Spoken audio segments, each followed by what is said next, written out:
सभी दोस्तों को नमस्कार। मेरा नाम है जगदीश सोलंकी और आप देख रहे हो physics bye Jagdish Solanki YouTube channel. इस चैनल में आप सभी का स्वागत है। आज हम पढ़ेंगे कि विद्युत फ्लक्स क्या होता है, ये कितने टाइप्स का होता है, उसका फार्मूला क्या होता है, उसकी यूनिट क्या होती है और उसकी डायमेंशन क्या होती है। तो विद्युत फ्लक्स शब्द जो है ये हाइड्रोडायनामिक्स जो होती है द्रव स्तर की, उसमें इसका उपयोग किया जाता है। जैसे मान लो कोई द्रव प्रवाहित हो रहा है, वो द्रव यदि किसी मान लो ये रिंग में से प्रवाहित हो रहा है या बह रहा है, तो इस रिंग में से कितना द्रव बह रहा है या प्रवाहित हो रहा है, यानी द्रव का जो बहना होता है किसी भी क्षेत्रफल में से, किसी भी अनुप्रस्थ परिच्छेद में से जो द्रव बहता है, वो जो बहने का जो गुण होता है, कितना बह रहा है, वो उसका फ्लक्स कहलाता है। फ्लक्स किसको कहते हैं डायनामिक्स में, हाइड्रोडायनामिक्स। मान लो द्रव किसी इस रिंग में से या मान लो प्रवाहित हो रहा है, तो इस रिंग में से द्रव का बहना, इस रिंग में से जो द्रव बहता है उसको कहा गया फ्लक्स। अब यदि हम विद्युत फ्लक्स की बात करते हैं तो विद्युत फ्लक्स क्या होता है, उसमें विद्युत बल रेखाएं आएगी। विद्युत बल रेखाएं क्या होती है, मान लो कोई सरफेस है, इस सरफेस से लंबवत जितनी भी बल रेखाएं निकलेगी गुजरेगी, किसी भी पृष्ठ से अभिलंबवत गुजरने वाली बल रेखाओं की संख्या को हम विद्युत फ्लक्स कहते हैं। कोई सा भी पृष्ठ है, उस पृष्ठ से विद्युत फ्लक्स की हम बात कर रहे हैं। विद्युत फ्लक्स विद्युत क्षेत्र में स्थित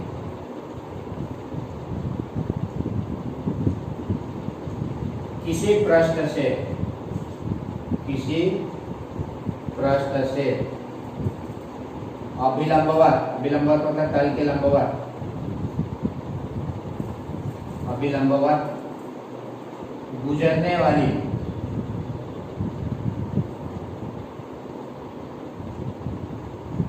कुल विद्युत बल रेखाओं की संख्या को, विद्युत बल रेखाओं की संख्या को विद्युत फ्लक्स कहते हैं।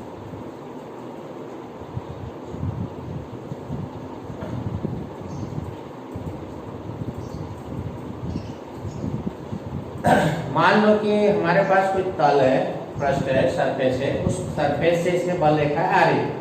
मान लो ये तल है और इसमें से फ्लक्स, ये बल रेखा इसमें से गुजर रही है, तो यदि ये तल इसके लंबवत है तो इसमें से ज़्यादा मैक्सिमम बल रेखा जाएगी, और यदि ये तल ऐसा हो जाएगा तो इसमें बल रेखा नहीं गुजर पाएगी। इसलिए डेफिनेशन देने के लिए अपन ने क्या ले रखा है, अभिलंबवत। तो विद्युत फ्लक्स किसको कहेंगे कि विद्युत क्षेत्र में स्थित किसी पृष्ठ से अभिलंबवत गुजरने वाली कुल बल रेखाओं की संख्या को हम विद्युत फ्लक्स कहते हैं। विद्युत फ्लक्स किसको कहेंगे, कोई सा हमारे पास विद्युत क्षेत्र है, वहाँ पे चार्ज रखा हुआ है, उस पृष्ठ से, उस चार्ज से जितनी बल रेखाएं गुजरेगी, निकलेगी, पास होगी, तो वो टोटल नंबर ऑफ लाइन्स जितनी भी होगी उस विद्युत बल रेखाओं की जो संख्या होगी, उसी को हम विद्युत फ्लक्स कहते हैं। फ्लक्स जो होता है उसको हम I से प्रदर्शित करते हैं। इलेक्ट्रिक फ्लक्स है तो पाई से हम प्रदर्शित करते हैं। पाई इलेक्ट्रिक फ्लक्स, पाई मतलब फ्लक्स के लिए उपयोग किया गया संकेत, ये मतलब इलेक्ट्रिक फ्लक्स। ये जो होती है अदिश राशि होती है, अदिश राशि होती है, ध्यान रखना। अदिश मतलब स्केलर क्वांटिटी होती है।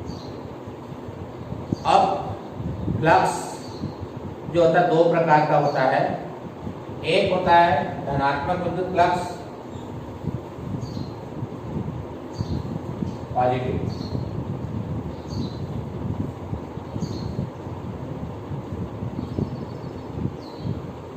धनात्मक विद्युत फ्लक्स इसको कहेंगे यदि विद्युत बल रेखा पृष्ठ के लंबवत, यदि विद्युत बल रेखाएं पृष्ठ के लंबवत बाहर निकलती है,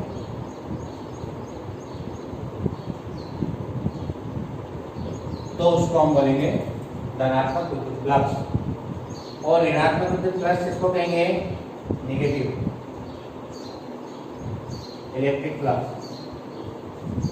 यदि विद्युत बल रेखाएं पृष्ठ के लंबवत अंदर प्रवेश करती है, अंदर प्रवेश करती है। मान लो कि हमारे पास ये कोई सरफेस है, ये सरफेस है, इस सरफेस से यदि बल रेखाएं बाहर निकल रही है, बाहर कब निकलेंगी? जब उसके अंदर कौन सा चार्ज होगा? पॉजिटिव चार्ज होगा। तो यदि बाहर निकल रहे इसका मतलब क्या हुआ? वो पॉजिटिव फ्लक्स कहलाता है। इस प्रकार ये धनात्मक हो गया। और यदि मान लो निगेटिव चार्ज है तो बल रेखा क्या होगी? उसके अंदर प्रवेश करेगी, अंदर जाएगी, बल रेखा इसके अंदर जाएगी। तो इसको हम बोलते हैं ऋणात्मक विद्युत फ्लक्स, ऋणात्मक विद्युत फ्लक्स। इसको हम निगेटिव इलेक्ट्रिक फ्लक्स बोलेंगे। तो इस तरह से हमने देखा कि फ्लक्स दो टाइप का होता है। यदि बल रेखा पृष्ठ के लंबवत बाहर निकलती है तो उसको हम धनात्मक विद्युत फ्लक्स कहते हैं, और यदि बल रेखा पृष्ठ के लंबवत अंदर प्रवेश करती है तो उसको हम ऋणात्मक विद्युत फ्लक्स कहते हैं। तो विद्युत फ्लक्स इसको कहेंगे कि विद्युत क्षेत्र में स्थित किसी पृष्ठ से अभिलंबवत गुजरने वाली बल रेखाओं की जो संख्या होगी उस संख्या को हम बोलते हैं विद्युत फ्लक्स। विद्युत फ्लक्स दो टाइप का होगा। एक होगा हमारे पास धनात्मक विद्युत फ्लक्स जिसमें विद्युत बल रेखा पृष्ठ के लंबवत बाहर निकलेगी, और एक होगा हमारे पास ऋणात्मक विद्युत फ्लक्स। फ्लक्स जो होता है वो अदिश राशि होती है, स्केलर क्वांटिटी होती है, ध्यान रखना। अब हम इसके फार्मूले पे आ जाए कि फ्लक्स जो होता है इसको पाई से प्रदर्शित करते हैं। पाई ई इलेक्ट्रिक फ्लक्स हो तो पाई ई से हम प्रदर्शित कर रहे हैं। यदि विद्युत क्षेत्र की तीव्रता ई है मान लो, और जो सरफेस एरिया है, मान लो कोई पृष्ठ है इससे बल रेखाएं निकल रही है, तो वो सरफेस एरिया को अपन एस ले लिया, तब जो विद्युत फ्लक्स जो होता है पाई ई डॉट एस के रूप में हम प्रदर्शित करते हैं। E dot S, E dot S का मतलब क्या हुआ? ये विद्युत क्षेत्र की तीव्रता जिससे बल रेखाएं निकलती है, विद्युत बल रेखा है, किसी पृष्ठ से निकलने वाली विद्युत बल रेखाओं की संख्या को, ये क्या है? बल रेखा है, विद्युत क्षेत्र की तीव्रता है, किसी पृष्ठ से निकलने वाली या लंबवत निकलने वाली विद्युत बल रेखाओं की संख्या को हम क्या कहते हैं? विद्युत फ्लक्स कहते हैं। लंबवत क्यों लेते हैं? क्योंकि लंबवत की स्थिति में अधिकतम बल रेखा इसमें से गुजरती है। अब मान लो कि लंबवत नहीं है, तब उस कंडीशन में हम मान लेते हैं कि हमारे पास कोई सरफेस है, उस सरफेस में मान लो कि हमारे पास कोई सरफेस है, यहाँ कोई चार्ज रखा हो पॉजिटिव, और ये इसका ds एरिया, इसका परपेंडिकुलर एस एरिया है, और ये इसकी विद्युत क्षेत्र की तीव्रता ई है मान लो। यदि मान लो ई और एस के बीच में थीटा एंगल बन रहा है, तब जैसे मान लो ये तो इसके परपेंडिकुलर हो गई, इसमें अधिकतम बल रेखा जाएगी, लेकिन मान लो ये घूम के इस तरह से घूमती है, तब उस कंडीशन में ये इसके परपेंडिकुलर नहीं होगा। जैसे जैसे घूमती जाएगी इससे बल रेखाएं कम होती जाएगी, फ्लक्स मान कम होता जाएगा, और ऐसी स्थिति में बिल्कुल जीरो हो जाएगा। तो यदि मान लो कि पृष्ठ जो होता है वो विद्युत क्षेत्र की तीव्रता पर तो निर्भर करता ही है फ्लक्स, क्योंकि ज़्यादा तीव्रता होगी तो ज़्यादा बल रेखा आएगी।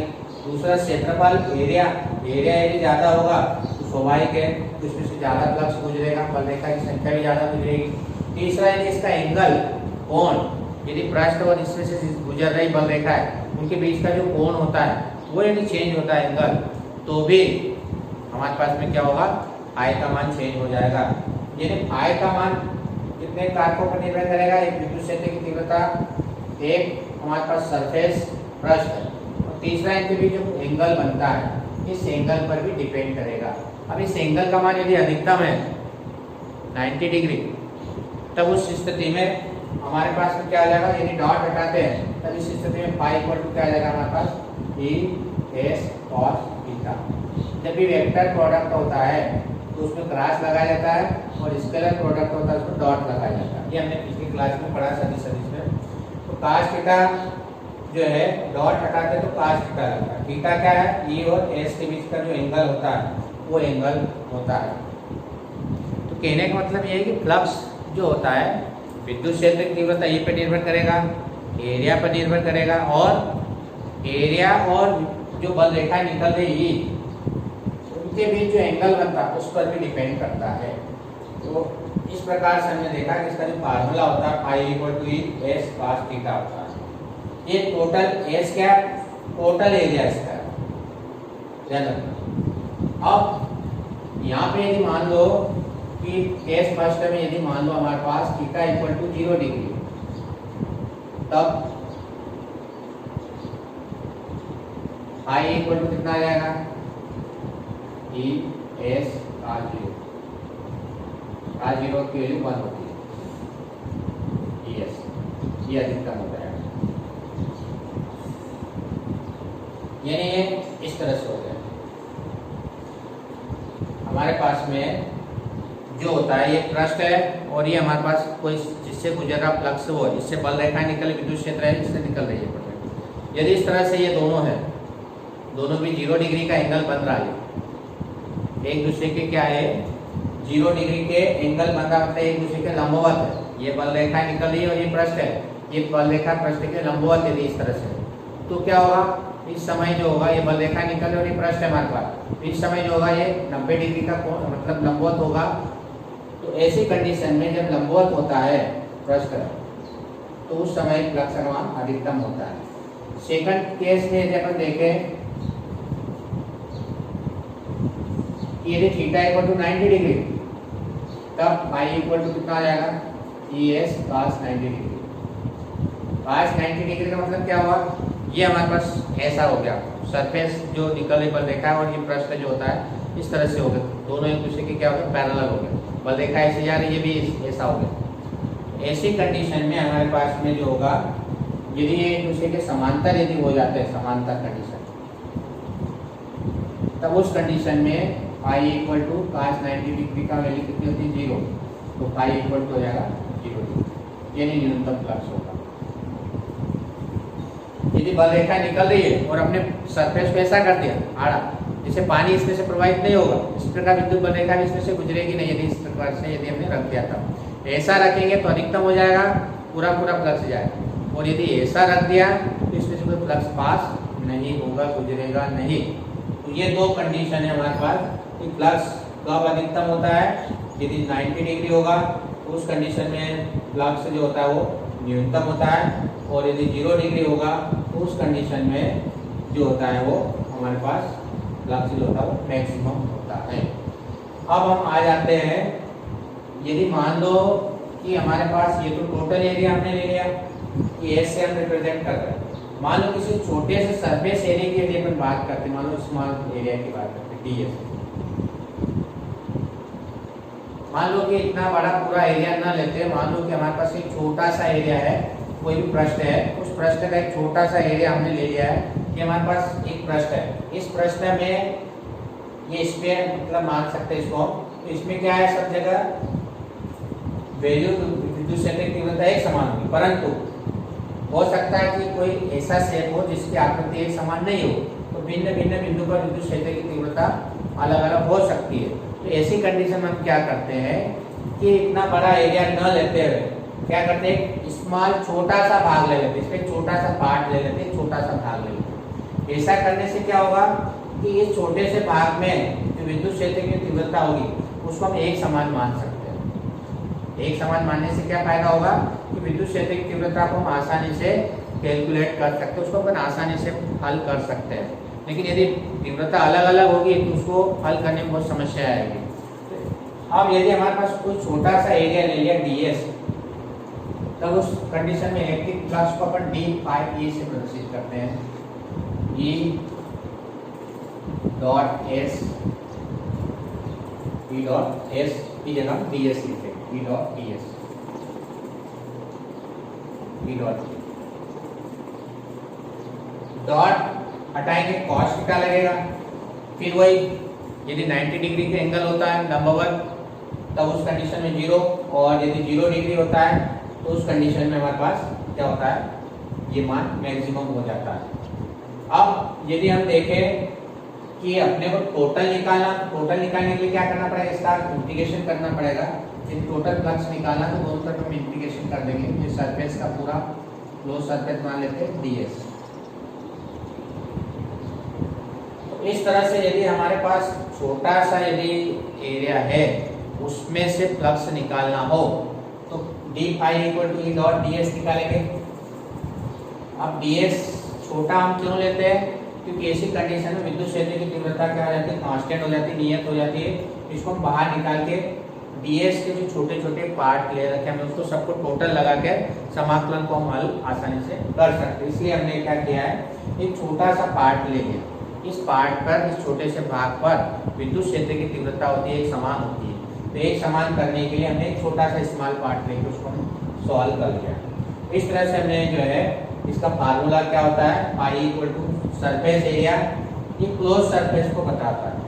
बंद पृष्ठ, जैसे इसका एक बंद पृष्ठ है, इधर से बल रेखा निकले गुजरेगा, अंदर पास होती है और इधर से निकल जाती है। स्पेस को दो भागों में डिवाइड कर देते हैं, इधर वाला भाग और इधर वाला भाग। इसको हम बोलते हैं क्लोज सरफेस, बंद पृष्ठ। ये क्लोज सरफेस हमारे पास, उससे जो विद्युत बल रेखाएं निकलती है, जैसे मान लो इधर से बल रेखा जा रही है, इसके अंदर प्रवेश कर रही है तो पॉजिटिव, यदि विद्युत बल रेखाएं होती है पृष्ठ के अंदर यदि प्रवेश करती है तो निगेटिव, और यदि इधर से बाहर निकल जाती है तो वो पॉजिटिव। टोटल नेट फ्लक्स 0 हो जाएगा। अंदर जा रही है तो निगेटिव, इधर से बाहर निकल रही है तो पॉजिटिव। इसके अंदर नेट फ्लक्स 0 हो जाएगा। तो ये हमने देखा कि फ्लक्स क्या होता है, उसके कितने टाइप्स होते हैं, उसका फार्मूला क्या होता है। अब इसका मात्रक देखेंगे हम। मात्रक क्या हो जाएगा इसका, फार्मूले से मात्रक निकालेंगे हम। ये विद्युत क्षेत्र की तीव्रता है, इसका मात्रक होता है न्यूटन पर कूलम्ब। पाई का मात्रक न्यूटन पर कूलम्ब इनटू एरिया सरफेस है, एरिया का मात्रक होता है मीटर का स्क्वायर, लंबाई गुनी चौड़ाई मीटर स्क्वायर। तो इसका मात्रक हो जाएगा। विद्युत क्षेत्र की तीव्रता का फार्मूला हमने पढ़ा, N/Q, बल का न्यूटन और आवेश का कूलम्ब, न्यूटन पर कूलम्ब। E की जगह न्यूटन पर कूलम्ब रख देंगे, न्यूटन पर कूलम्ब, बल का न्यूटन और आवेश का कूलम्ब होता है। तो इस विद्युत क्षेत्र की तीव्रता का मात्रक न्यूटन प्रति कूलम्ब है और एरिया का मात्रक मीटर वर्ग होता है। तो इस तरह से हमारे पास ये मात्रक हो जाएगा, पाई का क्या हो जाएगा, newton metre square upon coulomb. अब इसकी डायमेंशन निकालें, विमा निकालें, डायमेंशन 5। तो बल की हमने निकाल रखी है, mLT-2 होती है, mLT-2। आवेश की AT होती है, चार्ज की AT, और ये लेंथ है, लेंथ का L स्क्वायर होता है। इसको यदि हम सॉल्व करते हैं तो इसकी डायमेंशन निकल आएगी L की पावर 3, m है हमारे पास, m L की पावर 3, फिर d की पावर -3 ऊपर जाएगा तो, और a की पावर -1। तो इस प्रकार से हमने देखा कि विद्युत फ्लक्स क्या होता है और कितने टाइप्स होते हैं इसके, और जो है इसका फार्मूला क्या होता है, मात्रक क्या होता है, विमा क्या होती है। तो विद्युत फ्लक्स क्या है, किसी भी विद्युत क्षेत्र में स्थित या विद्युत क्षेत्र में स्थित किसी पृष्ठ से लंबवत निकलने वाली कुल बल रेखाओं की संख्या को विद्युत फ्लक्स कहते हैं। कोई सा पृष्ठ है, उस पृष्ठ से लंबवत जब बल रेखाएं गुजरती है, निकलती है, तो उसको हम बोलते हैं फ्लक्स। फ्लक्स दो टाइप का होगा, एक धनात्मक विद्युत फ्लक्स और एक होगा ऋणात्मक विद्युत फ्लक्स। यदि धनात्मक होगा तो बल रेखाएं बाहर निकलेगी, क्योंकि पॉजिटिव चार्ज से बल रेखाएं बाहर निकलती है, और यदि निगेटिव फ्लक्स है, ऋणात्मक है, तो उस पृष्ठ के अंदर प्रवेश करती है। तो दो तरह के विद्युत फ्लक्स हो गया। फिर फ्लक्स का जो फार्मूला होता है, pi equal E dot S होता है। E डॉट S, ये क्या है, विद्युत क्षेत्र की तीव्रता जिसके कारण से विद्युत बल रेखाएं निकलती है, और S पृष्ठ है। इसी पृष्ठ से निकलने वाली विद्युत बल रेखाओं की कुल संख्या को हम विद्युत फ्लक्स कहते हैं। इसी पृष्ठ से निकलने वाली विद्युत बल रेखाओं की संख्या को विद्युत फ्लक्स कहते हैं। डॉट हटाएंगे, डॉट जो है वो इसके वेक्टर, ये डॉट जो प्रदर्शित करता है, ये क्या प्रदर्शित करता है कि ये जो राशि होगी ये अदिश राशि होगी। डॉट मतलब अदिश, परास मतलब सदिश। ये जो होती है अदिश राशि होती है, ये यदि इसके बीच का कोण थीटा होता है, ये और एस के बीच का, तो इसको अपन ES cos थीटा भी रूप में प्रदर्शित कर सकते हैं। एस क्या है, पूरा सरफेस। यदि मान लो अपने छोटे से सरफेस का निकालना हो, क्योंकि छोटे से सरफेस पर विद्युत क्षेत्र की तीव्रता एक समान होती है, इसलिए हम कल्पना करने मान लेते हैं कि एक पृष्ठ है, छोटा सा है, तो उस कंडीशन में हम जो है कि छोटे से सरफेस के लिए इसको एस की जगह हम ds ले सकते हैं। ऐसी कंडीशन में ये बाहर निकल जाएगा, कांस्टेंट सिर्फ ds का मान ही अपने को रखना पड़ेगा। तो इस तरह से हमने phi इक्वल टू ds के रूप में हम उसको प्रदर्शित कर सकते हैं। दूसरे इसमें हम मात्रा के लिए देखें तो मात्रा क्या है इसका, विद्युत क्षेत्र की तीव्रता का मात्रक न्यूटन प्रति कूलम होता है, क्षेत्रफल का मीटर वर्ग होगा तो न्यूटन मीटर स्क्वायर प्रति कूलम हो जाएगा। इसकी विमा देखते हैं हम m⁻⁻2 बल की है और आवेश की AT है और लंबाई मीटर का वर्ग, ये एरिया की क्षेत्रफल। तो इसको हम सॉल्व करते हैं, हमारे पास इसकी डायमेंशन आ जाएगी। अब ये दो प्रकार का यदि होता है तो उस कंडीशन में इसमें दो केस बनते हैं। यदि थीटा इक्वल टू 90 डिग्री है, थीटा इक्वल टू 0 डिग्री है, यानी लंबवत है, लंबवत होगा तो मैक्सिमम फ्लक्स उसमें से गुजरेगा। यदि पृष्ठ विद्युत बल रेखा पे लंबवत होगा तो क्या होगा, उसमें से अधिकतम फ्लक्स गुजरता है। और यदि मान लो कि ये पृष्ठ के क्या हो गया, इस तरह से हो गया पैरेलल, तो उस कंडीशन में जो है हमारे पास विद्युत फ्लक्स का मान 0 होता है। तो इस तरह से हमने देखा कि फ्लक्स क्या होता है, उसके प्रकार कितने होते हैं, उसका मात्रक क्या होता है, उसका फार्मूला क्या होता है, उसकी डायमेंशन क्या होती है। यदि ये वीडियो आपको अच्छा लगता है तो आप अपने दोस्तों के साथ शेयर करें, सब्सक्राइब करें और बेल आइकन के बटन को प्रेस करें ताकि आने वाली वीडियो की नोटिफिकेशन आप तक पहुंच जाए। धन्यवाद। जय हिंद, जय भारत, वंदे मातरम।